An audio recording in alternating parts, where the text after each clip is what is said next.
start with Bobby Miller. Just what were you seeing with him today? Because he had the swing and miss, and he's getting strikeouts. But just what do you think is leading to that hard contact today? I think, yeah, there was some strikeouts in there certainly, which was good.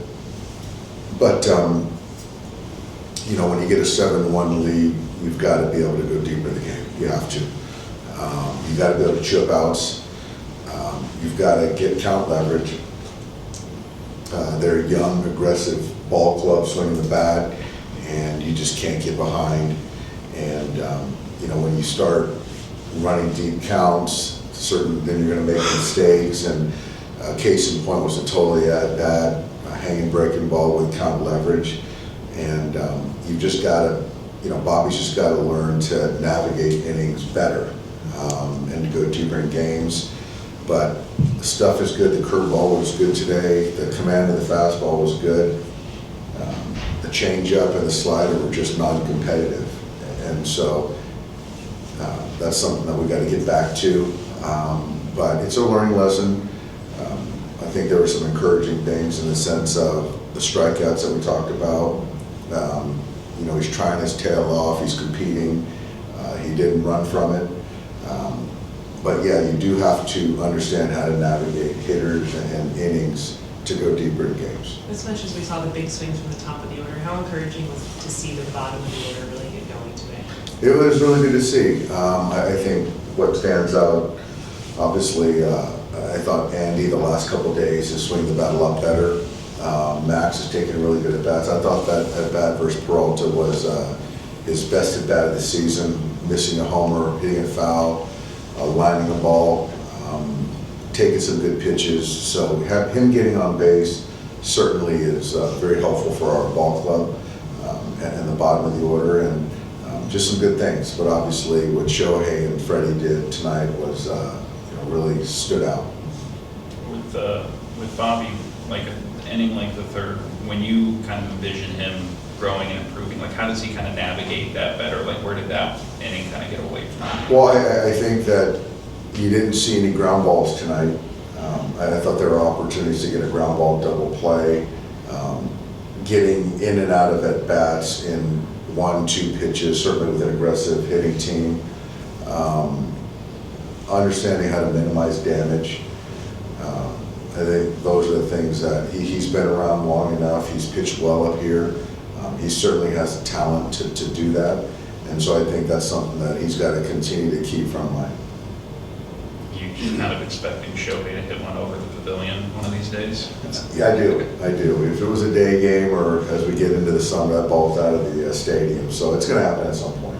Well, was it good to see the offense kind of have like an inning like that? Like I know you guys have had some good performances, but you had really gone off in like one frame like that. Like, is that kind of a good example of what you guys are capable of? It is. And I think even this series, I thought better than any series by far this year.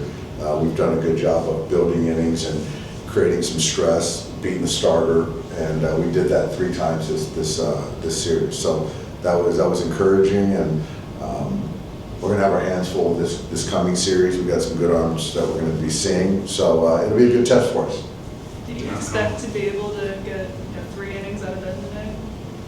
I was hoping, you know, given where, you know, what we got out of the starter, and so to know that Ben had 3 days off, I felt good. He was efficient the first 2 innings. I felt good about him going into the 3rd inning, and getting Bouchard that last out was huge because he was out of gas right there. So we needed it, and so to have Ben be able to kind of, you know, take 2-3 innings to be that bridge guy, the guy that we trust is big. You talked, about both him and Jack kind of being important in these like long relief roles, but especially when you have to, plug in these spot starters, has it been just even bigger what they've been able to do? Yeah, that's kind of how we envision it, to be quite honest. We've got some veteran relievers that have some wear on their tires, and we've got to make sure we take care of them. And so you got some new blood that can kind of take down multiple innings. And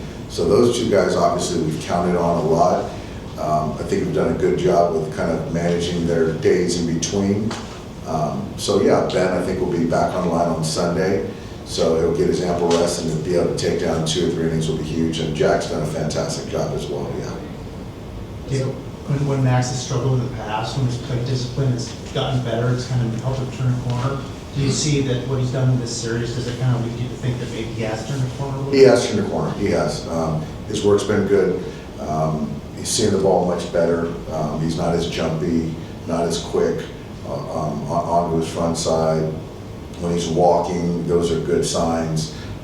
Again, took the good at bat versus the left-hander.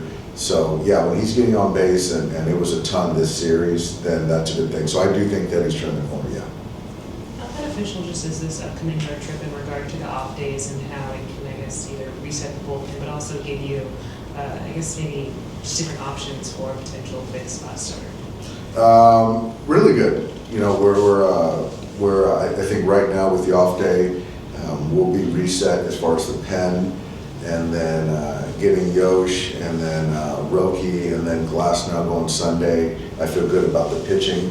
We got an off day on Monday, so we're going to go full bore for this weekend against the Rangers. And yeah, I definitely like where we're at, and I think the offense is in a good spot to kind of carry that into Arlington. Thanks, Dave. Thanks, guys. Yeah.